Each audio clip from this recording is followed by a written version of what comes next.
आपके सामने क्या है, बिहार की अधिकांश नदियों का प्रवाह किस नदी तंत्र के अंतर्गत होता है। अपवाह कहने का मतलब है कि मेरे प्यारे साथियों, बिहार की जो अधिकांश नदियां हैं वो किस नदी को सहायता करती हैं, और वो नदी जो है आखिरकार लास्ट में बंगाल की खाड़ी में गिर जाती है। तो ज़्यादा कुछ नहीं, आप लोगों को अ, इसमें ऑप्शंस जो हैं, आप लोगों को ऑप्शन नंबर ए ब्रह्मपुत्र है, बी है गंगा, सी है नर्मदा, डी है गोदावरी। तो जैसा कि आप जानते हैं कि बिहार की अधिकांश जो नदियां हैं, वो अधिकांश नदियां मेरे प्यारे साथियों वो गंगा नदी द्वारा प्रवाहित होती हैं। यानी गंगा के समक्ष वो जाकर के मिल जाती हैं। तो ऑप्शन नंबर बी आपका राइट आंसर हो जाएगा। Option number option number B is the right answer. ठीक है, ऑप्शन नंबर बी इसका राइट आंसर हो जाएगा। नेक्स्ट क्वेश्चन की बात करें तो देखिए, हालांकि क्वेश्चन को शुरू करने से पहले इसको देख लेते हैं। देखिए, बिहार का लगभग पूरा जो भूभाग है ना, वो गंगा नदी और उसकी सहायक नदियों के प्रवाह तंत्र का हिस्सा मानी जाती है। गंगा बिहार के बीचों बीच से होकर गुजरती है, और यह जो है वो पश्चिम से पूरब की ओर बहने के साथ साथ ये बंगाल की खाड़ी में जाकर के गिर जाती है, और उत्तर बिहार और दक्षिण बिहार को विभाजित करने का काम करती है ये नदियां। तो आप लोगों को बिल्कुल इस तरह के प्रश्न देखने के लिए मिलेंगे टीआरई 4 के अंदर। बिहार की अधिकांश नदियां किस नदी द्वारा अपवाह तंत्रित होती हैं, तो वो गंगा रिवर के द्वारा होती हैं। ठीक है, नेक्स्ट क्वेश्चन मेरे प्यारे साथियों, देखिए एक प्रश्न क्या पूछा गया, निम्नलिखित में से कौन सी नदी बिहार में गंगा की प्रमुख उत्तरी सहायक नदी है, यानी उत्तर की ओर से आकर मिलती है गंगा में। तो ऑप्शन नंबर ए है सोन, बी है पुनपुन, सी है गंडक, डी है फल्गु। तो देखिए, आप सभी लोगों को पता है कि उत्तरी जो पूछा है ना, देख लीजिए यहाँ, यहाँ उत्तरी सहायक पूछा है। तो उत्तरी सहायक में सोन तो होगा नहीं, क्योंकि ये दक्षिण से आकर के गंगा में मिलती है। अगर गंगा की सिचुएशन के हिसाब से इस तरह से अगर हम बांट दें, तो मेरे प्यारे साथियों इस तरह से जब गंगा को हम देखेंगे, तो गंगा बीचों बीच से होकर इस तरह से गुजरती है। ठीक है, और ऊपर हो जाएगा आपका उत्तरी बिहार, ऊपर हो जाएगा उत्तरी बिहार, और गंगा जो है एक इधर वाले भाग को बांटती है, तो जिसको कहते हैं हम लोग दक्षिण का बिहार। ठीक है, तो इधर हो गया दक्षिणी बिहार। यानी टोटल अगर हम बात करें तो गंगा बिहार को दो भागों में बांट देती है, उत्तरी बिहार और दक्षिणी बिहार। उत्तरी बिहार और दक्षिणी बिहार, तो याद रखिएगा उत्तरी बिहार और दक्षिणी बिहार में बांट देती है। मेरे प्यारे साथियों, सोन तो दक्षिण की ओर से आती है, मतलब दाएं सहायक है गंगा की। पुनपुन भी आपके दक्षिण की ओर से आती है, यानी दाएं सहायक है। फिर उसके बाद फल्गु की बात करें तो फल्गु भी उत्तरी सहायक नहीं है गंगा की, क्योंकि फल्गु भी ये दक्षिण की ओर से आती है, यानी गंगा की दाएं सहायक है। अब एक ही नदी बच गया जिसका नाम है गंडक। गंडक मेरे प्यारे साथियों जो होगा वो आपके उत्तरी सहायक है, मतलब कि बाएं सहायक है। तो इसका राइट आंसर हो जाएगा ऑप्शन नंबर सी। तो देखिए, गंगा नदी जो है, गंगा की महत्वपूर्ण आपको एक सहायक नदी मानी जाती है। गंडक जो है वो गंगा की एक महत्वपूर्ण सहायक नदी मानी जाती है, और यह नेपाल के हिमालय क्षेत्र से निकलती है और बिहार में प्रवेश करती है, सोनपुर के पास गंगा में मिल जाती है। ठीक है, उत्तर बिहार की बाढ़ की समस्या में गंडक एक महत्वपूर्ण भूमिका निभाती है, इसको याद रखिएगा। नेक्स्ट क्वेश्चन की बात करें तो देखिए, एक प्रश्न क्या पूछा गया, एक प्रश्न है, बिहार में गंगा नदी की प्रमुख दक्षिणी सहायक नदी कौन सी है। देखिए, इस तरह से प्रश्न बिहार स्पेशल से क्वेश्चन ज्यादा रहेंगे टीआरई 4 में, तो यहाँ से क्वेश्चन पूछे जाएंगे चूंकि सिलेबस में है। तो बिहार में गंगा नदी की प्रमुख दक्षिणी सहायक, देखिए दक्षिण सहायक कहने का मतलब है कि दक्षिण की ओर से गंगा नदी में प्रवाहित हो, कहाँ से, दक्षिण की ओर से गंगा नदी में ये प्रभावित हो। तो देखिए, इस तरह से अगर आप बनाते हैं गंगा को, इस तरह से आप बनाते हैं, बिल्कुल बिहार जो है वो आपको इसी तरह से दिखाई देगा। ठीक है, इस तरह से गंगा नदी बहती है, बीचों बीच से मेरे प्यारे साथियों बिहार को दो भागों में बांट देती है। और अगर हम बात करें कि दक्षिण सहायक पूछा है ना, तो दक्षिण सहायक में तो इधर से एक तो सोन जाती है, इस नदी को हम बोलेंगे सोन नदी। उसके बाद आप देखिएगा तो यहाँ से आपको पुनपुन नदी जाती है। ठीक है, पुनपुन नदी जाती है और यहीं फल्गु वगैरह आप देखिएगा तो फल्गु वगैरह जाती है और यहाँ पटना के पास आपको पता है कि ये मेरे प्यारे साथियों जो है ना, यहाँ पे आपको फतुहा है, क्या है? फतुहा है और फतुहा के पास ही पुनपुन मिल जाती है। तो दक्षिण की ओर से आ गई। उधर से गंड देखिए सोन की बात करें तो नहीं होगा, महानंदा की बात करें तो महानंदा भी नहीं होगा, ठीक है? महानंदा भी नहीं होगा। तो दक्षिण सहायक नदी पूछा है ना, तो गंडक नहीं होगा, गंडक नहीं होगा, कोसी भी नहीं होगा और महानंदा भी नहीं होगा क्योंकि गंडक जो है वो गंडक आपके उत्तरी सहायक है गंगा के, कोसी भी आपके उत्तरी सहायक है गंगा के, महानंदा भी आपके उत्तरी सहायक है गंगा के।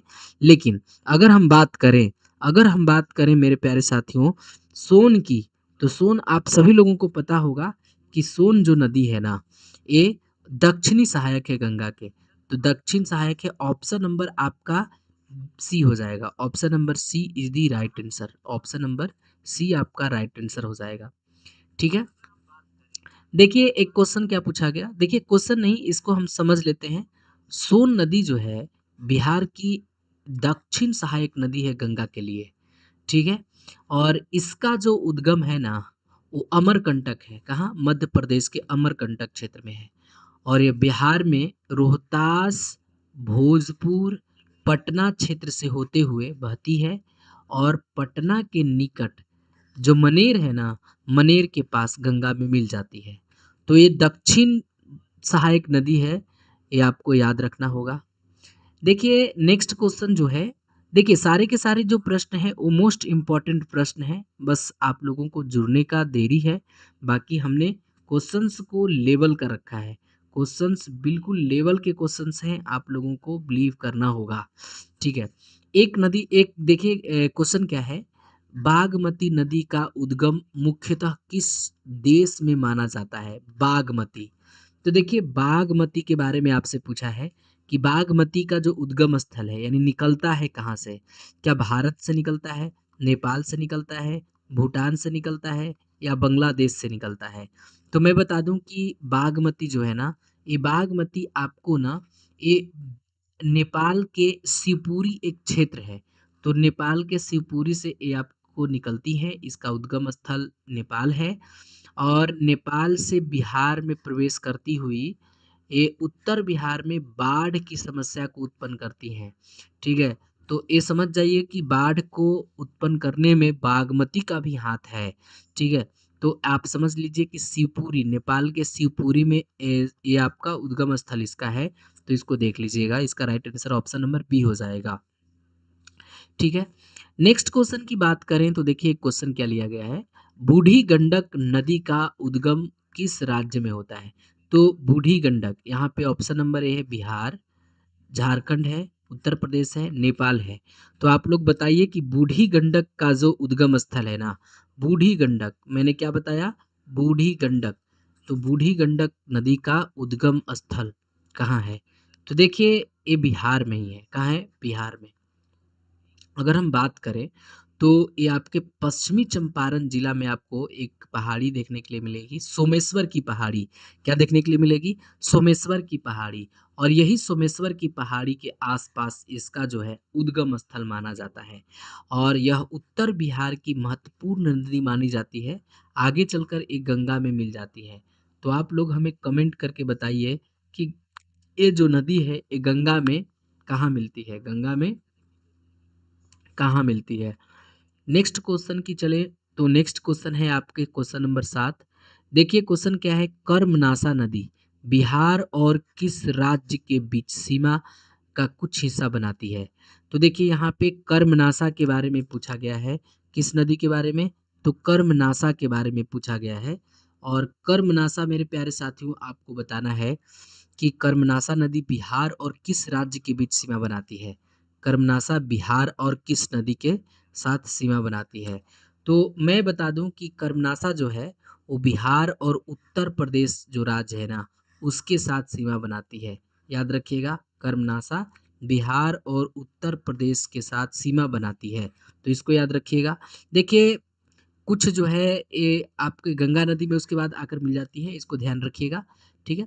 तो यहाँ पे आपको क्वेश्चन का आंसर जो हो जाएगा वो उत्तर प्रदेश हो जाएगा। क्योंकि कर्मनाशा बिहार और उत्तर प्रदेश के साथ सीमा बनाती है। तो इसका right answer option number C हो जाएगा। नेक्स्ट क्वेश्चन की ओर चलते हैं। तो देखिए एक प्रश्न क्या पूछा गया, एक प्रश्न मेरे प्यारे साथियों पूछा गया, महानंदा नदी बिहार के किस भाग में प्रमुख रूप से बहती है। तो देखिए महानंदा की बात आती है, और महानंदा जब मेरे प्यारे साथियों आप लोग याद रखिएगा कि ये बिहार के उत्तर पूर्वी भाग में बहती है। कहाँ? बिहार के उत्तर पूर्वी भाग में बहती है। तो इस तरह से आप देखिएगा, तो ऐसे करके आपको देखना है, यहाँ से ऐसे करके गंगा नदी गुजरती है, और उसके बाद अगर महानंदा की बात आती है तो ये उत्तर पूर्व की ओर से बहती है। कहाँ से? उत्तर पूर्व की ओर से बहती है।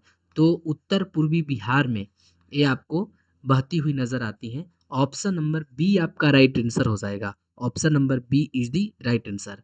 ठीक है मेरे प्यारे साथियों, खास करके आपको किशनगंज आपको देखने के लिए मिलेगा, पूर्णिया में देखने के लिए मिलेगा। ठीक है, पूर्णिया कटिहार वाले क्षेत्र में आप लोगों को देखने के लिए मिलेगा महानंदा।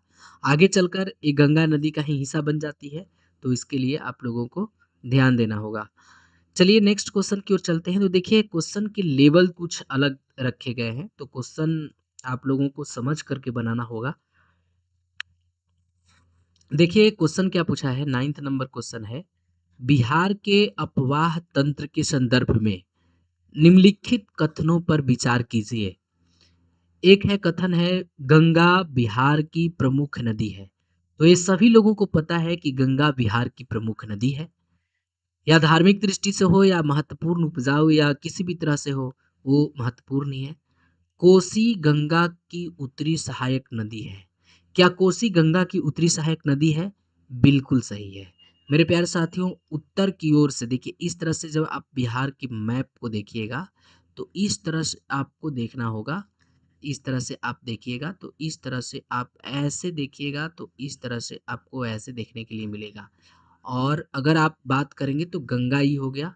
तो गंगा जो हो गया बिहार की एक प्रमुख नदी इसलिए कहा जा सकता है क्योंकि ये बिहार को दो भागों में बांट देता है। मेरे प्यारे साथियों, वो दो भाग क्या है?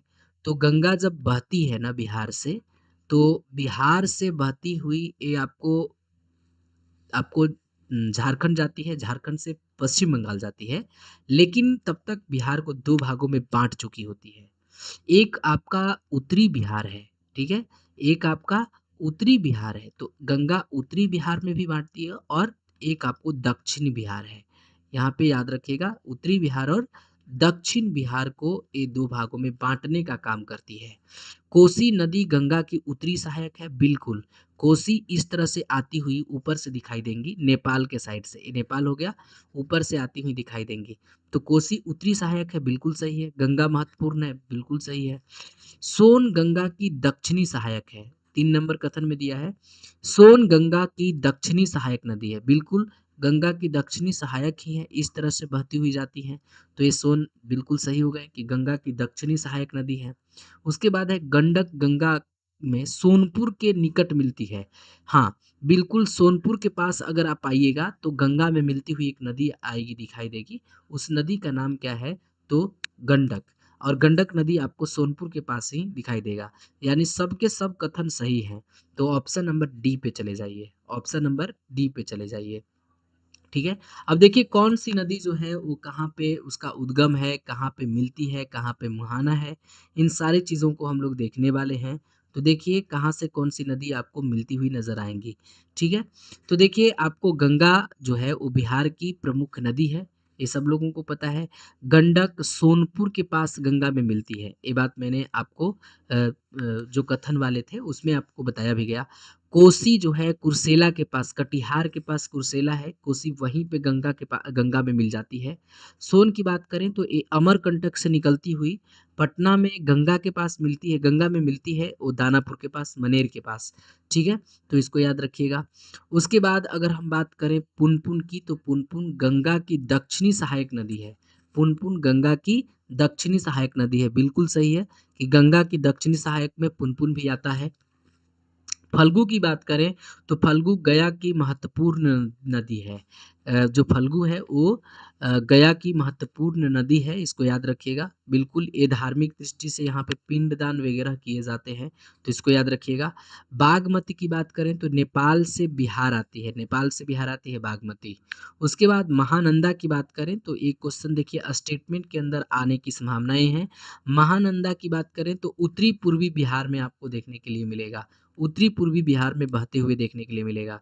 उसके बाद कर्मनाशा की बात करें तो उत्तर प्रदेश और बिहार के बीच सीमा का कुछ भाग जो है ये आपको देखने के लिए मिलेंगे, उत्तर प्रदेश और बिहार के बीच। तो इसको आप लोग ध्यान से देखिएगा कि इस तरह के जो प्रश्न हैं आपसे पीटी एग्जाम में पूछे जाएंगे। ठीक है, तो इतने फैक्ट्स को ध्यान भी साथ में रखते चलना है। देखिए कथन वाले प्रश्न आपसे बीपीएससी पूछेगा, इसमें नो डाउट कथन वाले प्रश्न अधिक मात्रा में पूछेगा। तो देखिए एक प्रश्न क्या है, एक प्रश्न है 10th नंबर।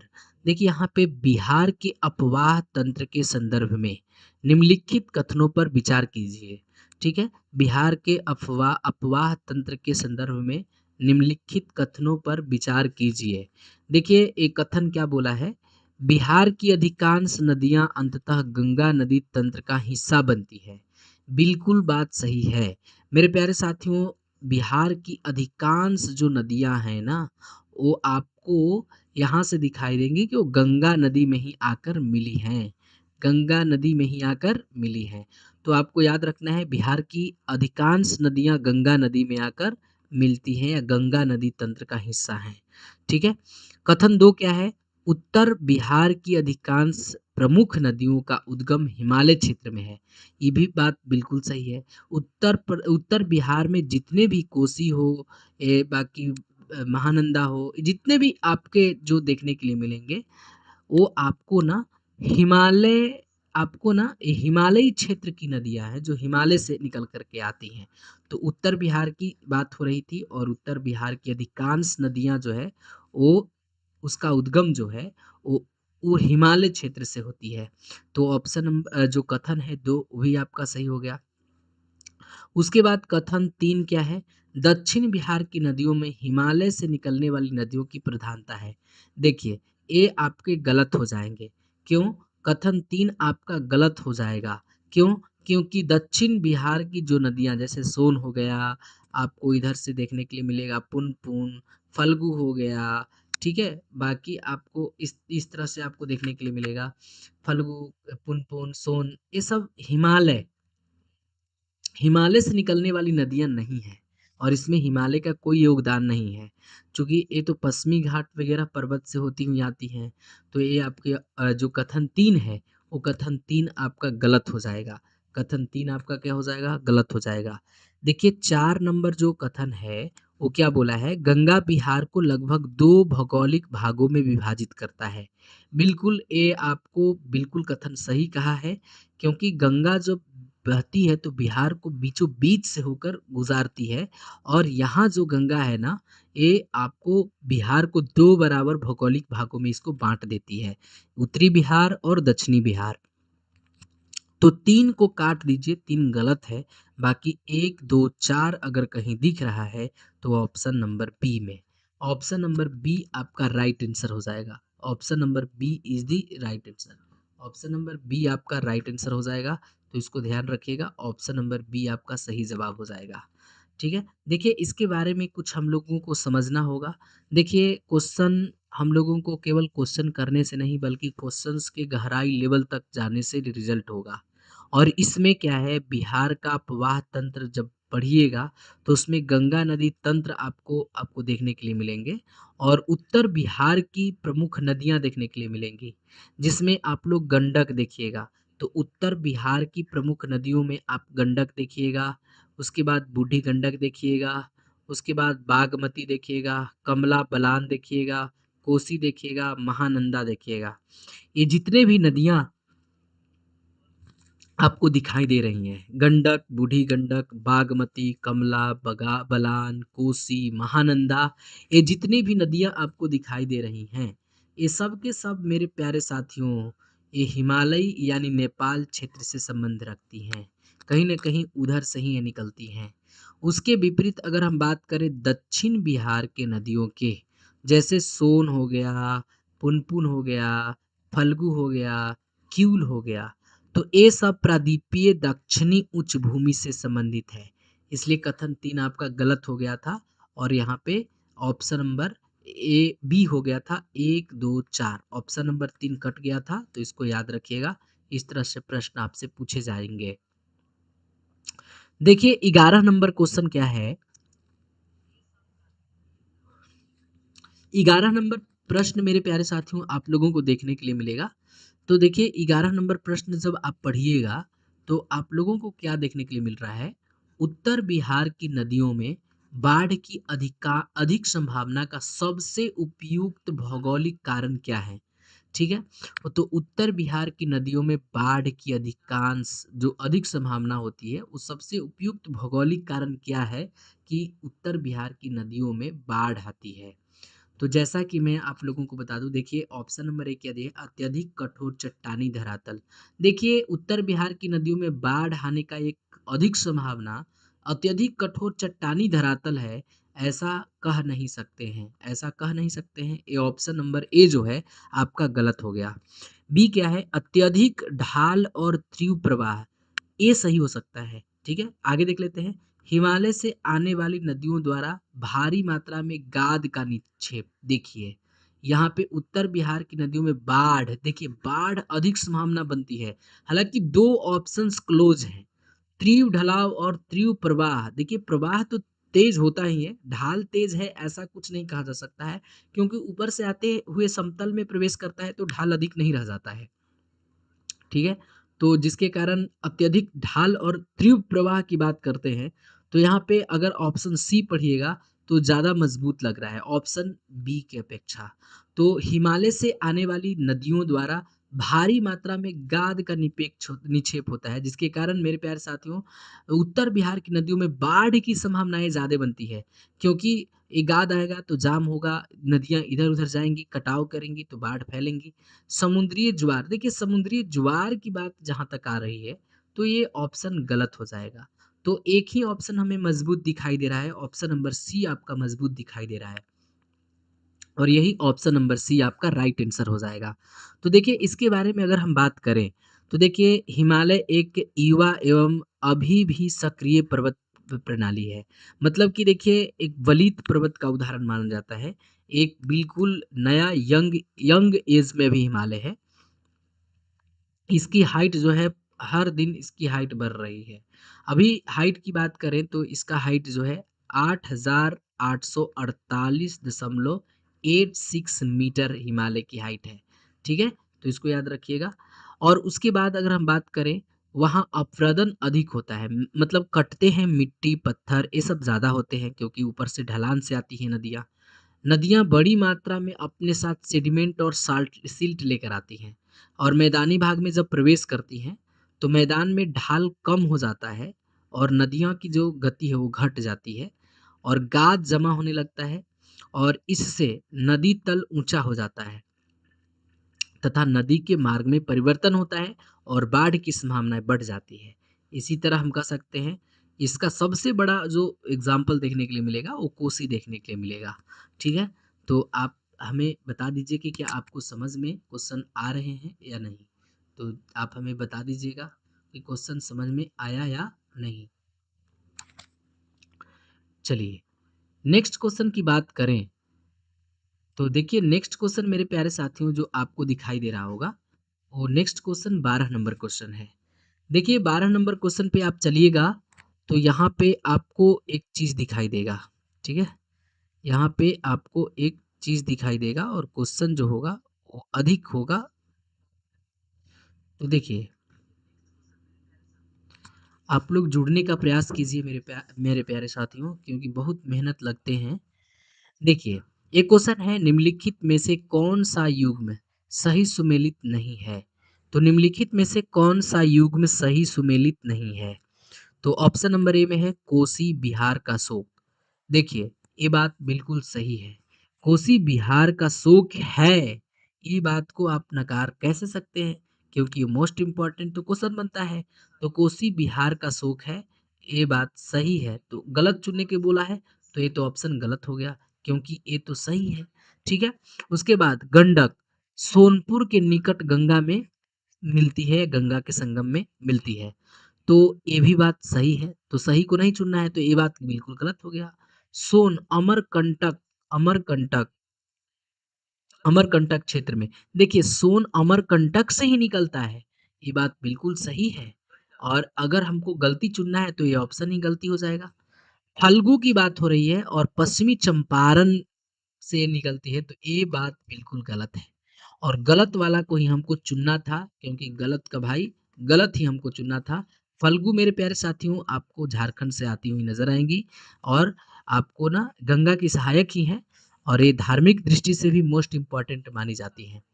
तो जो नहीं सुमेलित वाला पूछा था, ऑप्शन नंबर डी ही हो जाएगा, जो नहीं सुमेलित है। बाकी सब के सब सुमेलित हैं। कोसी बिहार का शोक, गंडक सोनपुर के निकट संगम में बनाती गंगा में आती है, सोन अमरकंटक के क्षेत्र से निकलती है।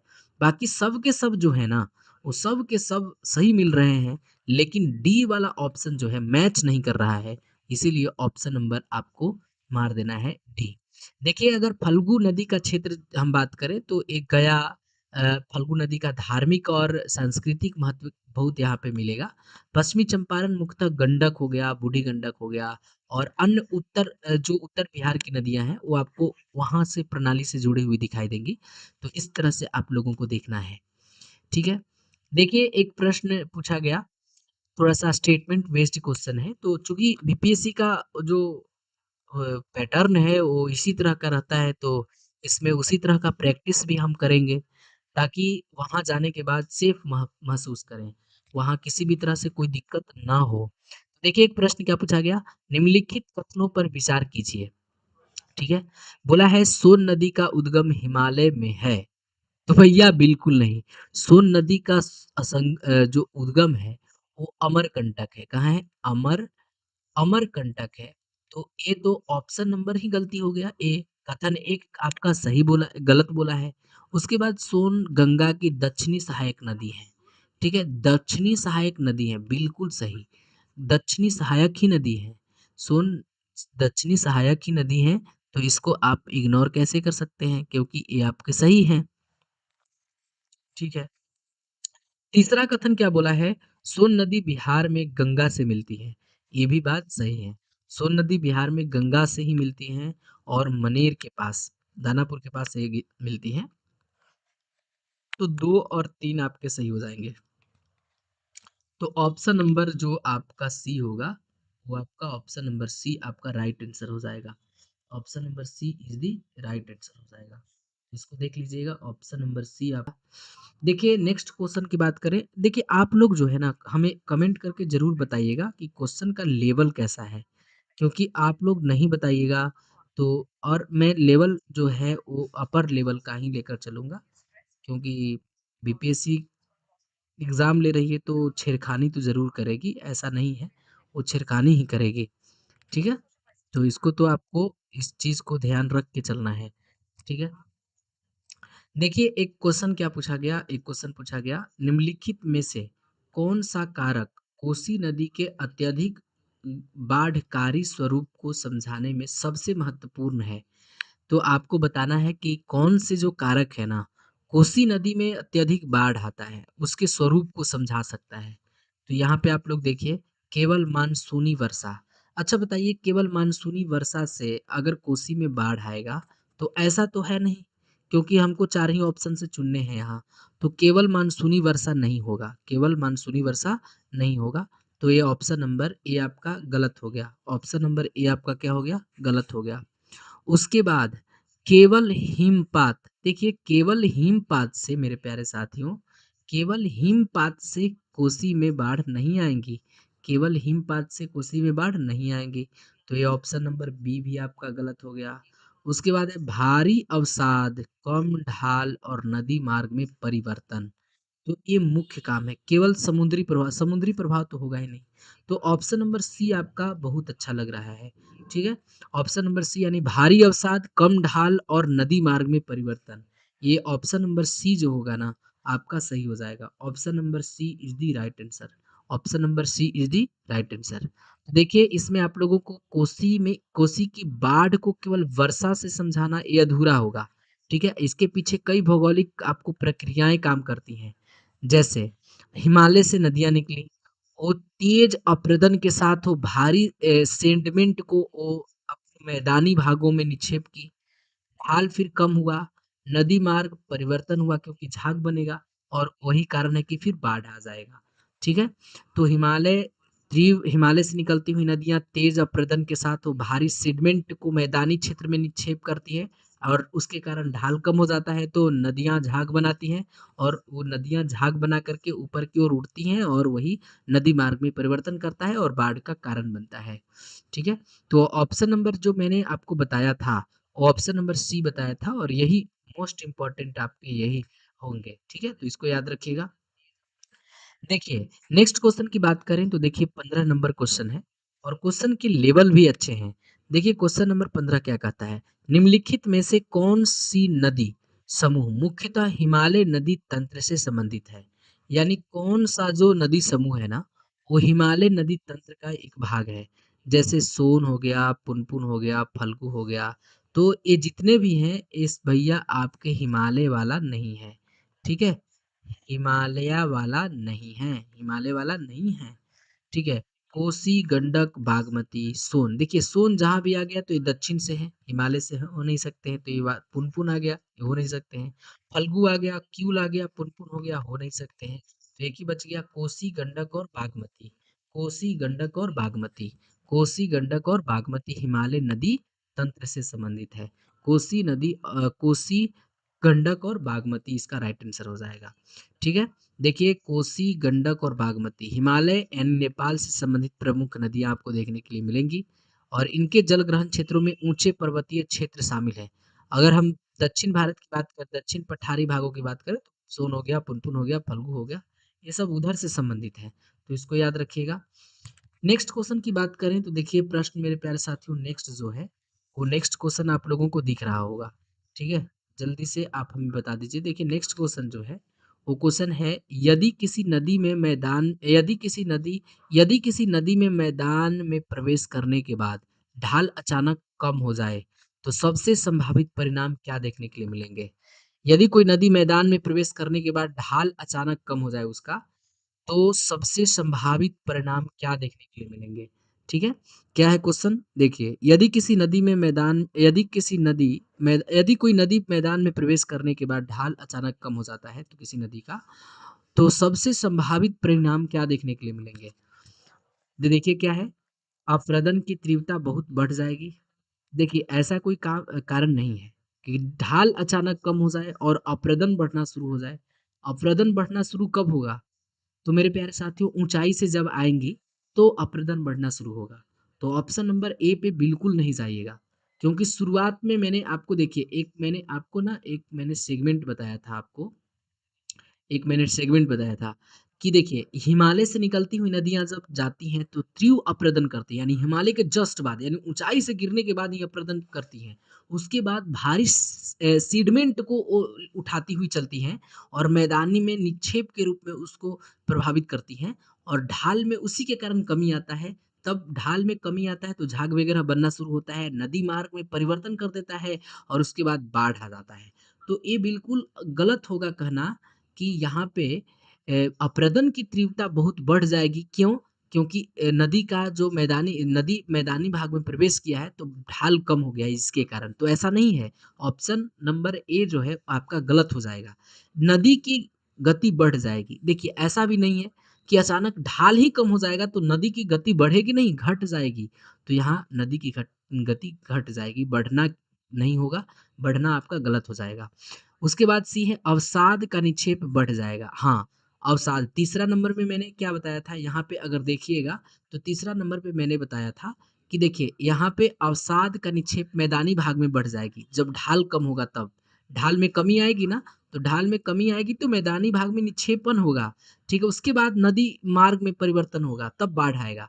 तो यहाँ पे देखिए कि इसमें आप लोगों को यहाँ पे मैंने बताया नदी की गति बढ़ जाएगी तो गलत था ये मैंने अवसाद का निक्षेपण बढ़ जाएगा, बिल्कुल। अवसाद का निक्षेपण बढ़ेगा ही बढ़ेगा और उसके बाद नदी भूमिगत देखिए कोई ऐसा बात नहीं है कि नदी जब मैदानी भाग में प्रवेश करती है तो ढाल अचानक कम होने के कारण वो भूमिगत हो जाती है, तो ये बिल्कुल गलत है। तो ऑप्शन नंबर सी ही आपका एक राइट आंसर हो जाएगा। Option number C is the right answer. ठीक है? तो इस तरह से आप लोग इसको ध्यान रखिएगा। चलिए इसके बारे में और कुछ समझ लेते हैं। नदी की ऊर्जा मुख्यतः उसकी ढाल और प्रवाह से प्रभावित होती है। यानी जितना उसका ढाल होगा, नदी उतना तेज़ी से बहेगा। ठीक है? अपने साथ अपरदन बहुत ज़्यादा तेज़ी से करेगा। ठीक है? और पर्वतीय क्षेत्र में ढाल अधिक होने के कारण नदी अधिक अपरदन करती है। बिल्कुल सही है, क्योंकि ढाल अधिक होगा तो अपरदन करेगा, निक्षेपण वो बढ़ जाएगा वो बात अलग है। मैदान में ढाल घटने पर गति और वहन क्षमता कम हो जाती है। मतलब जो भी सेगमेंट को ला रही थी, उसको अब ज़्यादा ले जाने में सक्षम नहीं है नदी, क्योंकि उसका ढाल कम हो गया है, गति उसका कम हो गया है, क्षमता वो खो चुकी है, जिसके कारण क्या होगा? तो सीडमेंट जमा करने लगेंगी नदियाँ। ठीक है, अपने साथ जो भी बहा कर लाई हैं, उसको जमा करने का प्रयास करेंगी, कहीं-कहीं ले जाके छोड़ देंगी, जिसके कारण झाग उत्पन्न होगा और यही सिद्धांत जो है उत्तर बिहार की नदियों को समझने में आपको बहुत ज़्यादा फ़ायदा करेगा कि वो नदियाँ सेगमेंट मतलब वो ढाल कम हुई तो वहन क्षमता कम हो जाएँगी, वहन क्षमता कम हो जाएँगी तो सीडमेंट जाम कर देगा और वहाँ पे झाग बनना शुरू हो जाएगा और झाग जब बनना शुरू हो जाएगा तो ऊपर की ओर भीगेगा और मार्ग परिवर्तन होगा नदियों का और बाढ़ आ जाएगा, ठीक है? तो इस तरह से नदियों में बाढ़ आती है। अचानक बाढ़ नहीं आती है, उसके कई सेगमेंट और निक्षेपण कामें करती हैं, उसके पीछे भौगोलिक कारक हैं, ठीक है? देखिए एक क्वेश्चन मेरे प्यारे साथियों क्या पूछा, उत्तर बिहार की नदियों की तुलना में दक्षिण बिहार की नदियों की कौन-सी विशेषता अधिक उपयुक्त होगी? देखिए उत्तर बिहार और दक्षिण बिहार की नदियों के बीच विशेषता का अध्ययन यहाँ पे पूछा है एक तरह से। तो उत्तर बिहार की तुलना में तुलना किसको से करना है? उत्तर बिहार से। उत्तर बिहार की नदियों से तुलना करना है दक्षिण बिहार की नदियों की और विशेषता बताना है। तो देखिए एक ऑप्शन क्या दिया है? अधिकांश का उद्गम हिमालय से है, हिमालय में है। देखिए उत्तर बिहार की नदियों की तुलना करें दक्षिण बिहार की नदियों की देखिए उत्तर बिहार की नदियों की तुलना में यहाँ पूछा दक्षिण बिहार की नदियों तो देखिए दक्षिण बिहार की नदियाँ हिमालय से नहीं आती है भैया, उद्गम इनका हिमालय से नहीं होता है। ऑप्शन नंबर ए आपका कट गया। बी में है अधिकांश नदियाँ नेपाल से निकलती हैं, नहीं। दक्षिण बिहार की नदियाँ नेपाल से नहीं निकलती हैं, ठीक है? वो तो आपके उत्तर बिहार की नदियाँ निकलती हैं।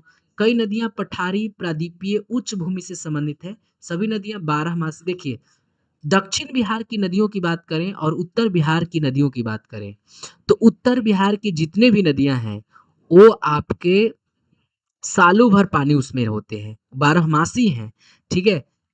लेकिन अगर वहीं दक्षिण बिहार की नदियों की बात करेंगे, तो कई नदियाँ ऐसे भी हैं, जो यहाँ पे वो भूल जाते मतलब सूख जाती हैं गर्मी के दिनों में, मानसून के बाद, ठीक है? तो कई नदियाँ पठारी, प्रायद्वीपीय, उच्च भूमि से संबंधित होती हैं और यही एक तुलना जो है, यही एक विशेषता है, जो उत्तर बिहार की नदियों को दक्षिण बिहार की नदियों से अलग करता है। ऑप्शन नंबर सी आपका राइट आंसर हो जाएगा, ठीक है? देखिए, अब एक बात आपको समझना होगा कि दक्षिण बिहार की जो नदियाँ हैं, जैसे आपको सोन याद रखना है, पुनपुन याद रखना है, फल्गु याद रखना है, कील याद रखना है। ये सब नदियाँ जो है दक्षिण उच्च भूमि पठारी क्षेत्र से संबंधित है। वहीं अगर उत्तर बिहार की नदियाँ जैसे हिमालय प्रकृति के आपको देखना होगा, तो ये मानसूनी होती हैं दक्षिण बिहार की नदियाँ मानसूनी होती हैं, ठीक है? तो इसको देखना होगा। देखिए एक क्वेश्चन मेरे प्यारे साथियों 18 नंबर क्वेश्चन की ओर चलते हैं। तो देखिए एक प्रश्न क्या पूछा गया, कोसी नदी के संदर्भ में अवसाद निक्षेप का सबसे प्रत्यक्ष प्रभाव क्या है? ठीक है? बताइएगा इसका राइट आंसर क्या होगा? कोसी नदी के संदर्भ में अवसाद निक्षेप का सबसे प्रत्यक्ष प्रभाव क्या होगा? तो देखिए क्वेश्चन है ऑप्शन है नदी की ढाल बढ़ जाएगी। देखिए, अवसाद निक्षेप कब होगा? अवसाद निक्षेप कब होगा? तो मेरे प्यारे साथियों अवसाद निक्षेप तभी होगा जब वो अपने साथ सेगमेंट को लेकर आएँगी, बहुत सारे सेगमेंट को लेकर आएँगी और वो चल पाने में सक्षम होंगी, ठीक है? तो उसके बाद वो अवसाद निक्षेप करेंगी और बाढ़ आएगा। तो नदी की ढाल बढ़ जाना, तो ऐसा नहीं है कि नदी की ढाल बढ़ने से अवसाद निक्षेप होगा, नहीं, वो तो घटने से होगा ना। नदी की धारा में परिवर्तन की संभावना बढ़ती है, ठीक है। समुद्र की ज्वार तो वैसे भी काट दीजिए। नदी का उद्गम स्थान नहीं, नदी का उद्गम स्थान बदल जाएगा, ऐसा हो ही नहीं सकता है। तो कोसी नदी भी पूछा था आपसे ना, कोसी नदी के संदर्भ में अवसाद निक्षेप का सबसे प्रत्यक्ष प्रभाव पूछा था। तो देखिए नदी की धारा में परिवर्तन की संभावना बढ़ जाएगी। जब निक्षेप होगा, अवसाद निक्षेप होगा, तो कोसी नदी की धारा में परिवर्तन होगा, वो इधर-उधर भटकने लगेंगी, बाढ़ ला देंगी। ठीक है? तो ऑप्शन नंबर बी आपका मजबूत है और ऑप्शन नंबर बी ही आपका राइट आंसर होगा। ठीक है? तो कोसी भारी मात्रा में सेडिमेंट लेकर आती है। मैदान में ढाल कम हो जाता है, सेडिमेंट जमा हो जाता है, जिससे नदी तल और प्रवाह के मार्ग प्रभावित होते हैं और इसी कारण कोसी को धारा बदलने वाली नदी कहा जाता है। ठीक है? तो इस तरह से आप लोगों को पूरे के पूरे थ्योरीज़ को भी समझना होगा। देखिए एक स्टेटमेंट बेस्ड क्वेश्चन क्या आया है? देखिए एक प्रश्न आया है, निम्नलिखित कथनों पर विचार कीजिए। ठीक है? एक कथन क्या है, उत्तर बिहार की प्रमुख नदियों में हिमालयी प्रभाव स्पष्ट है। बिल्कुल, उत्तर बिहार की जितनी भी नदियाँ आपको देखने के लिए मिलेंगी, वो आपके हिमालय प्रभाव से स्पष्ट रूप से हिमालय से ही निकलती हुई नज़र आएँगी। तो ऑप्शन नंबर ए आपका सही हो जाएगा। ऑप्शन नंबर सॉरी मतलब कथन आपका ए सही हो जाएगा। उसके बाद कथन नंबर 2 क्या है? तो दक्षिण बिहार की नदियों में पठारी क्षेत्र का प्रभाव दिखाई देता है। बिल्कुल, दक्षिण अभी तो मैंने पढ़ा कि दक्षिण बिहार की नदियाँ जो है उसमें पठारी क्षेत्र का प्रभाव ज़्यादा दिख जाएँगे। स्टेटमेंट 3 क्या कर रहा है? गंगा दोनों क्षेत्रों के बीच प्रमुख अपवाह धुरी है। तो ये बात बिल्कुल है। दक्षिण भारत और उत्तर भारत के बीच की जो प्रवाह आपको देखने के लिए मिलेगा, वो गंगा में ही देखने के लिए मिलेगा। यानी दोनों क्षेत्रों को यानी उत्तरी बिहार और दक्षिणी बिहार को 2 भागों में बाँटने का काम करेगा। तो यहाँ पे ऑप्शन नंबर मतलब कथन 3 भी आपके सही हो जाएँगे, तो ऑप्शन नंबर डी आपका राइट आंसर हो जाएगा। ठीक है? ऑप्शन नंबर डी आपका क्या हो जाएगा? राइट आंसर हो जाएगा। ऑप्शन नंबर डी आपका राइट आंसर हो जाएगा। ठीक है?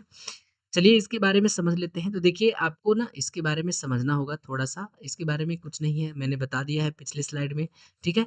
एक क्वेश्चन देखिए, एक क्वेश्चन मेरे प्यारे साथियों क्या देखने के लिए मिल रहा है, तो यदि किसी नदी के ऊपरी भाग में अपरदन अधिक और निचली भाग में निक्षेपण अधिक हो, तो बिहार की कौन-सी भौगोलिक परिस्थिति इसका अच्छा उदाहरण प्रस्तुत करेगी?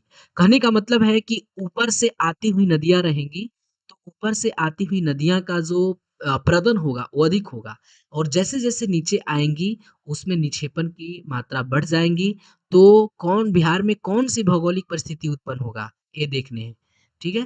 तो इस तरह से आप लोग को देखने हैं, तो यहाँ पे आप लोगों को देखने हैं, ठीक है? तो जल्दी से हमें बता दीजिए, देखिए एक ऑप्शन क्या दिया है, हिमालय से मैदान की ओर आने वाली नदियाँ, ठीक है? तो बिल्कुल, ये उदाहरण हो सकता है। ठीक है? नहीं हो सकता है क्या? भैया ऊपर से आ रहा था, तो ऊपरी नदियाँ जो है अपरदन ज़्यादा करेंगी, ठीक है? क्या बोला? ऊपरी भाग में अपरदन अधिक, हाँ, बिल्कुल, ऊपरी भाग में अपरदन अधिक होता है और निचली भाग मतलब जैसे-जैसे अपरदन होता है, निक्षेपण अधिक होगा, तो निक्षेपण अधिक होगा, तो बिहार की कौन-सी भौगोलिक इस परिस्थिति उत्पन्न होगा? तो हिमालय से मैदान में आने वाली नदियों के कारण ऐसा होगा। केवल से सोन नदी का उद्गम नहीं, सोन नदी तो ऐसा कर ही नहीं पाएगा, केवल शब्द नेगेटिव का है, केवल फल्गु ये भी नहीं होगा, केवल भूजल प्रवाह ऐसा नहीं है, तो ऑप्शन नंबर ए आपका मजबूत है और ऑप्शन नंबर ए आपका राइट आंसर हो जाएगा, ठीक है? अब देखिए इसमें आपको समझना क्या है, तो हिमालय नदियाँ ऊपरी भाग में तेजी से अपरदन करती हैं और मैदान में पहुँचने पर वो सेगमेंट जमा करती हैं। बिहार की उत्तरी बिहार वाली नदियाँ इसी प्रक्रिया को समझने के लिए आपको ज़रूरी है, जो कि आप समझ सकते हैं। ठीक है? तो इसको याद रखिएगा। नेक्स्ट क्वेश्चन की बात करें तो देखिए एक प्रश्न क्या था? बिहार की नदियों द्वारा निर्मित जलोढ़ मैदान का कृषि महत्व मुख्यतः किस कारण है? तो देखिए यहाँ पे आपको ना बिहार की नदियों द्वारा निर्मित जो जलोढ़ मैदान है, वो कृषि के महत्व के लिए क्या कारण वो बनती है? लावा निक्षेप नहीं, ऐसा नहीं है कि जलोढ़ मिट्टी लावा के निक्षेप के कारण हुआ है और उसके कारण कृषि का महत्व बढ़ गया है। नहीं, ऑप्शन नंबर ए बिल्कुल गलत है। केवल चट्टानी मिट्टी है, देखिए चट्टानी मिट्टी है ऐसा कहना बिल्कुल गलत होगा कि भैया बिहार की नदियों द्वारा निर्मित जो जलोढ़ मिट्टी है वो कृषि महत्व लिए इसी है क्योंकि चट्टान से बनी है, गलत होगा। समुद्री बालू यहाँ कहाँ से आएँगे? ऑप्शन नंबर बी ही बच गया और ऑप्शन नंबर बी नदी द्वारा लाए गए उपजाऊ अवसाद। मेरे प्यारे साथियों, जब बाढ़ आती है तो अपने साथ उपजाऊ मिट्टी को लाती हैं, ठीक है? यही कारण है बिहार की नदियों द्वारा निर्मित जो जलोढ़ मिट्टी का प्रवाह होता है, वो कृषि महत्व को ज़्यादा दे देता है, ठीक है? तो इसको आप लोग समझ जाइएगा।